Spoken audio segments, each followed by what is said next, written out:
Medical college ആശുപത്രിയിൽ ചികിത്സയിലായിരുന്ന 5 പേരുടെ മരണത്തിൽ കേസെടുത്ത് പോലീസ്. അത്യാഹിത വിഭാഗത്തിലെ UPS മുറിയിൽ പൊട്ടിത്തെറിയുണ്ടായി പുക പടർന്നതിന് പിന്നാലെയാണ് അസ്വാഭാവിക മരണത്തിന് കേസെടുത്തത്. മരണത്തിൽ ബന്ധുക്കൾ പരാതിയുമായി എത്തിയിരുന്നു. ഞാനിവിടെ എടുത്ത് കയറിയിരുന്നു. അപ്പോൾ ഇന്നലെ സമയം പോകുന്തോറും കുറച്ച് ബുദ്ധിമുട്ട് പോലെ തോന്നിയിരുന്നു. പെട്ടെന്നാണ് ഇത് സംഭവിച്ചത്. തീപിടുത്തം പുകയും എല്ലാം കൂടി വന്നു. പെട്ടെന്ന് അതെന്താണെന്നുള്ളത് നമുക്ക് പെട്ടെന്ന് അറിയണം. തീപിടുത്തം എങ്ങനെയാണെന്ന് നമുക്ക് പറയാൻ പറ്റില്ലല്ലോ. അതിൽ പുക ഒക്കെ സ്വച്ചിട്ട് അതാണോ, ഇനിയിപ്പോൾ ഇത് വയറിങ് കത്തിയിട്ട് ഇത് കട്ടായത് കൊണ്ടാണോ മരിച്ചതെന്ന് രണ്ടും പറയാൻ പറ്റില്ല. പുതിയ ബിൽഡിങ്ങല്ലേ, 2 വർഷമായിട്ടല്ലേ ഉള്ളൂ. അങ്ങനത്തെ ഒരു ബിൽഡിങ്ങിൽ ഒരു തീപിടുത്തോ വയറ് ഷോട്ടോ ഉണ്ടാവാൻ പാടില്ലല്ലോ. സാധാരണ 10-40 വർഷം പഴക്കമുള്ള ബിൽഡിങ്ങുകളൊക്കെ വയറൊക്കെ ഉണ്ടാവും. പക്ഷെ ഇത് 2 വർഷമായ ബിൽഡിങ്ങിൽ എങ്ങനെ ഉണ്ടാവുക? അപ്പോൾ അതിൽ അന്വേഷണം തന്നെ വേണം. ഇത് കോൺടാക്ട് എടുത്താലോ ഇതാവും. ഇനി നാളെ ഇത് ഇങ്ങനത്തെ ഒരു സംഭവം ഉണ്ടാവാൻ പാടില്ലല്ലോ. 5 പേരുടെ മൃതദേഹവും പോസ്റ്റ്മോർട്ടം ചെയ്യും. പുക ശ്വസിച്ചതല്ല മരണകാരണമെന്നാണ് മെഡിക്കൽ കോളേജ് അധികൃതരുടെ വിശദീകരണം. എന്നാൽ ഉന്നതതല അന്വേഷണം വേണമെന്നും വിദഗ്ധ സമിതി അന്വേഷിക്കണമെന്നും ടി സിദ്ദിഖ് MLA ആവശ്യപ്പെട്ടു. ഗുരുതരമായിട്ടുള്ള സാഹചര്യത്തിലൂടെ കുറേ പേഷ്യൻസ് പരിസരത്തുള്ളതായിരിക്കുന്ന പല ആശുപത്രികളിലുമായിട്ടുണ്ട്.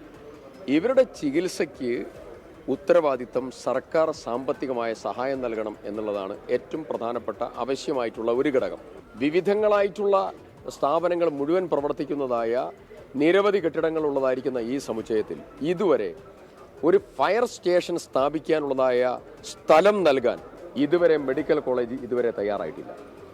അതിൽ ഗുരുതരമായിട്ടുള്ള വീഴ്ചയാണ്. ഏത് പ്രൈവറ്റ് മെഡിക്കൽ കോളേജ് ആണെങ്കിലും സർക്കാർ മെഡിക്കൽ കോളേജ് ആണെങ്കിലും അവിടെ ഫയർ ആൻഡ് സേഫ്റ്റിയുടെ ഡിപ്പാർട്ട്മെന്റ് ഉണ്ടാകണം.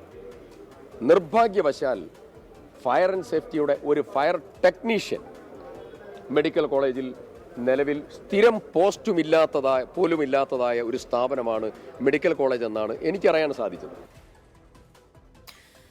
അതിനിടെ ആരോഗ്യമന്ത്രി വീണ ജോർജ് ഉച്ചയോടെ കോഴിക്കോട് മെഡിക്കൽ കോളേജിലെത്തും. ഞങ്ങളുടെ പ്രതിനിധികൾ തത്സമയ വിവരങ്ങളുമായുണ്ട്. അഭിജിത്ത് മുഴക്കുന്നും മിഥില ബാലനും. ആദ്യം അഭിജിത്ത് മുഴക്കുന്നിലേക്കാണ്. അഭിജിത്ത്, ഇന്നലെ തന്നെ ഇതിൽ ആരോപണങ്ങൾ ഉയർന്നതാണ് പുക ശ്വസിച്ച് ശ്വാസം കിട്ടാതെയുള്ള മരണം എന്ന്. പക്ഷേ മെഡിക്കൽ കോളേജ് അധികൃതർ അത് നിഷേധിക്കുന്ന കാഴ്ചയാണ് നമ്മൾ കണ്ടത്. ഇതിപ്പോൾ ഏറ്റവും നിർണായകമായി വരാനുള്ളത് പോസ്റ്റ്മോർട്ടം റിപ്പോർട്ടാണ്. 5 പേരുടെയും മൃതദേഹം പോസ്റ്റ്മോർട്ടം നടത്താനുള്ള തീരുമാനത്തിലേക്ക് പോയിരിക്കുന്നു. എന്തൊക്കെയാണ് ഏറ്റവും ഒടുവിലായി ഉള്ള വിവരങ്ങൾ? മെഡിക്കൽ ബോർഡ് യോഗം ചേരാനുണ്ട്. ആരോഗ്യമന്ത്രി ഇന്ന് ഉച്ചയോടെ അങ്ങോട്ടേക്ക് എത്തും. അങ്ങനെ വിശദാംശങ്ങൾ.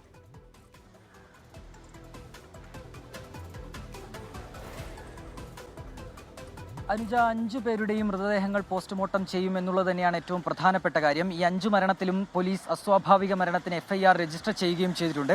കഴിഞ്ഞ ദിവസം തന്നെ നമുക്കറിയാം, ഈ ഒരു സംഭവം ഉണ്ടായതിനു പിന്നാലെ വലിയ ആരോപണങ്ങൾ ഈ മരണവുമായി ബന്ധപ്പെട്ടുണ്ടായി. കാരണം ഈ കാഷ്വാലിറ്റിയിൽ നിന്ന് 5 മൃതദേഹങ്ങളാണ് ഈ അപകടത്തിന് പിന്നാലെ മോർച്ചറിയിലേക്ക് മാറ്റിയത്. അതിലാണ് ചില സംശയങ്ങൾ ഉയർന്നു വന്നത്. അതിൽ മെഡിക്കൽ കോളേജ് പ്രിൻസിപ്പൽ ഇന്നലെ വ്യക്തമാക്കിയ ഒരു കാര്യം, ഈ മരണത്തിൽ ഒന്ന് ഈ മെഡിക്കൽ കോളേജിലേക്ക് കൊണ്ടുവരുമ്പോൾ തന്നെ സംഭവിച്ചതാണ്. അതൊരു സൂയിസൈഡ്. പിന്നീടുള്ള 4 മരണങ്ങൾ, അതിലൊന്ന് വിഷം കഴിച്ചുള്ള മരണമാണ്. അവർ അത്യാസന്ന നിലയിൽ വെന്റിലേറ്ററിലായിരുന്നു. പിന്നീട് ക്യാൻസർ, അതുപോലെ തന്നെ കരൾ രോഗം, ഇങ്ങനെ ബാധിച്ചവരൊക്കെ തന്നെയാണ് കോഴിക്കോട് മെഡിക്കൽ കോളേജ് ആശുപത്രിയിൽ ഇവിടെ ചികിത്സയിലുണ്ടായിരുന്നത്, ഈ കെട്ടിടത്തിൽ ചികിത്സയിലുണ്ടായിരുന്നത്. ഇത് പുക ശ്വസിച്ചുള്ള മരണമല്ല എന്നുള്ളതായിരുന്നു ഇന്നലെ മെഡിക്കൽ കോളേജ് പ്രിൻസിപ്പൽ ഈ ആരോപണങ്ങൾ ഉയർന്ന പശ്ചാത്തലത്തിൽ വ്യക്തമാക്കിയത്. പക്ഷേ കുടുംബം ഇതിലിപ്പോൾ ഒരു പരാതി ഉന്നയിക്കുകയാണ്. അവരുടെ സംശയം മുന്നോട്ട് വയ്ക്കുകയാണ്.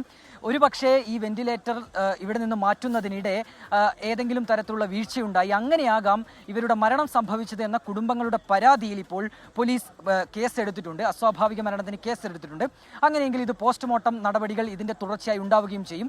പോസ്റ്റ്മോർട്ടം നടപടികൾക്ക് ശേഷമാകും ഇതിലേതെങ്കിലും തരത്തിലുള്ള വസ്തുതയുണ്ടോ എന്നതിൽ ഒരു വ്യക്തത വരികയുള്ളൂ. അതായത് എങ്ങനെയാണ് ഈ മരണം സംഭവിച്ചത് എന്ന കാര്യത്തിൽ ഒരു സ്ഥിരീകരണം ഉണ്ടാകണമെങ്കിൽ പോസ്റ്റ്മോർട്ടം നടപടികൾ ആരംഭിക്കേണ്ടതുണ്ട്.